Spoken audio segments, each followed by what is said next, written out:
దేవ అయితే మిథునకి మెట్టలు పెట్టాలని చెప్పేసి పట్టుకొని అలానే చూస్తూ ఉండగానే ఇక ఫ్రెండ్స్ అయితే మచ్చా కానీ మచ్చా పెట్టు మచ్చా అని చెప్పేసి అంటూ ఉంటారు. ఇక మరదల పిల్ల కూడా బావ అక్కకి మెట్టలు పెట్టు అని చెప్పేసి అంటూ ఉంటుంది. ఇక దేవా ఏమో మెట్టెలు అయితే అస్సలు పెట్టాడనమాట. నా కూతురికి మెట్టెలు పెట్టావో నా శవాన్ని చూస్తావు, గుడిలో ఉన్న కోనేరులో దూర్చేస్తా అని చెప్పేసి హరివర్ధన్ అయితే బెదిరిస్తాడు కదా. ఇక దేవా అయితే మిథునకు మెట్టెలు పెట్టకుండా మెట్టెలని కింద పడేసి పెట్టెల మీద నుంచి లేచి వెళ్ళిపోతాడనమాట. ఇక ఆ తర్వాత ఎవరు అడిగిన విషయం అయితే ఇది అని చెప్పేసి చెప్పరు. ఇక అందరూ అయితే ఒకళ్ళ తర్వాత ఒకళ్ళు ఏమైంది ఏమైంది అని చెప్పేసి అడుగుతారు. ఆ చెప్పు దేవా చెప్పు అని చెప్పేసి దేవాన్ని పట్టుకొని ఏడుస్తూ ఉంటుంది అనమాట మిథున. ఇక ఎల్లహే ఎదవస్తుంది అన్నట్టుగా చేయిని వదిలించుకొని వెళ్ళిపోతాడనమాట దేవా.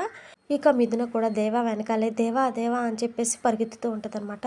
చెప్పు దేవా ఏమైంది, ఎందుకు అలా వచ్చేసావు, వెళ్దాం పద దేవా అని చెప్పేసి దేవా చేయి పట్టుకుంటుంది అనమాట. ఇక దేవా అయితే చెయ్యి వదులు అని చెప్పేసి గట్టిగా అంటాడు. ఇక అది విన్న మిథున అయితే ఏమన్నావు అని చెప్పేసి అంటుంది. చెయ్యి వదిలేహే అని చెప్పేసి అంటాడనమాట.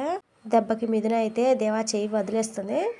ఇక అప్పుడే ఆదిత్య అయితే త్రిపురతో అక్క విధ్వంసం మొదలుపెట్టే అక్క అని చెప్పేసి అనగానే ఇలాంటి అవకాశం కోసమేనా నేను ఎదురు చూస్తుంది అని చెప్పేసి మిథున దగ్గరికి వెళ్ళి ఇప్పటికైనా అర్థమైందా, దేవ అసలు రంగు మిథునపై ప్రేమ ఉందనేది మీ భ్రమ, భార్యగా అంగీకరిస్తున్నట్టు నటించాడు, ఇప్పటికైనా కళ్ళు తెరుచుకోండి అని చెప్పేసి త్రిపుర అయితే అంటదనమాట.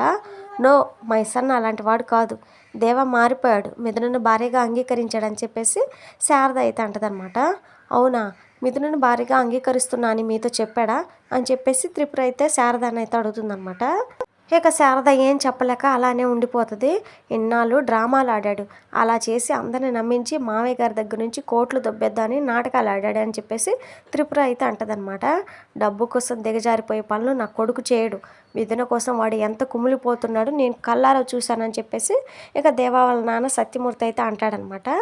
అదే నిజమైతే మరి ఇప్పుడు అలా ఎందుకు వెళ్ళిపోయినట్టు చెప్పండి చెప్పండి, భార్యపై అంత ప్రేమ ఉంటే ఎందుకు వెళ్ళిపోయాడని చెప్పేసి నిలదీస్తూ ఉంటుంది అనమాట త్రిపుర. ఇక్కడ త్రిపుర నిలదీస్తే అక్కడ దేవానేమో మిథున నిలదీస్తూ ఉంటుంది అనమాట. అయితే ఎంత బ్రతిమలాడినా ఏం చెప్పాడనమాట దేవా. చెప్పు దేవా నాకు మెట్టెలు ఎందుకు తొడగలేదు అని చెప్పేసి అడుగుతూ ఉండగానే ఇక దేవా అయితే ఎహె మెట్టెలు మెట్టెలు మెట్టెలు చంపుకొని దొబ్బుతున్నావు, నీ కాళ్ళకి నేను మెట్టెలు తొడగడానికి నువ్వేమైనా నా భార్యవా అని చెప్పేసి అంటాడనమాట. దెబ్బకు షాక్ అయిపోతుంది మిథున. ఏమన్నావు మళ్ళీ అను అని చెప్పేసి మిథున ఏడుస్తూ అడగగానే అవును నువ్వేమైనా నా భార్యవా, నీ కాలికి నేను మెట్టెలు తొడగడానికి అని చెప్పేసి దేవా అయితే అంటాడనమాట. ఏమైంది దేవా ఎందుకు ఇలా మాట్లాడుతున్నావు అని చెప్పేసి మిథున అనగానే నేను కరెక్ట్గానే ఉన్నా, కరెక్ట్గానే మాట్లాడుతున్నా, నీకే అర్థం కావడం లేదు, నేను నీ మెడలో ఇష్టపడి తాళి కట్టానా లేదంటే నేను ఇష్టపడుతున్నానని చెప్పానా, మరి మెట్టెలు పెట్టమని అడిగే హక్కు నీకు ఎక్కడిది అని చెప్పేసి దేవా అయితే అంటాడనమాట. నువ్వు నన్ను భార్యగా చూడలేదా, నీ మనసులో నాకు భార్య స్థానం ఇవ్వలేదా, అదే నిజమైతే నువ్వు నా భర్త స్థానంలో మా ఇంటికి ఎందుకు వచ్చావు, అల్లుడుగా అంగీకరిస్తానంటే ఎందుకు ఒప్పుకున్నావు, నన్ను భార్యగా అంగీకరించకపోతే ఇవన్నీ ఎందుకు చేసావు దేవా అని చెప్పేసి మిథున అయితే అడుగుతుందనమాట. ఇక దేవా అయితే నిన్ను వదిలించుకోవడం కోసమే ఇవన్నీ చేశా, అందుకే మీ ఇంటికి వచ్చా, నువ్వు ఎంత ప్రయత్నించినా నా ప్రాణం పోయినా నేను నిన్ను భార్యగా అస్సలు అంగీకరించను, నా నుంచి వెళ్ళిపో అని చెప్పేసి 1,00,000 సార్లు చెప్పాను, కానీ నువ్వు జలగల వదిలిపెట్టడం లేదు, అందుకే మీ నాన్న కండిషన్ పెట్టడాన్ని అవకాశంగా తీసుకున్నా, మీ నాన్నకి ఖచ్చితంగా నచ్చడని అనుకున్నా, అల్లుడుగా అంగీకరించడమో అనుకున్నా, నా దరిద్రానికి అల్లుడుగా అంగీకరించాడు, అంతా నా కర్మ అని చెప్పేసి దేవ అయితే అంటాడనమాట. ఇక మిథున అయితే లేదు నువ్వు అబద్ధం చెప్తున్నా అని చెప్పేసి అంటూ ఉంటుంది. లేదు నేను ప్రతి మాట నిజమే మాట్లాడుతున్నాను, నేను నిన్ను భారీగా అంగీకరించడం ఏంటి, అది ఈ జన్మలోనే కాదు ఏ జన్మలోనూ జరగదు, ఇప్పటికైనా భ్రమలో నుంచి బయటికి రా, నిన్ను చూస్తుంటే నాకు నవ్వు ఆగడం లేదని చెప్పేసి దేవ అయితే అంటాడనమాట.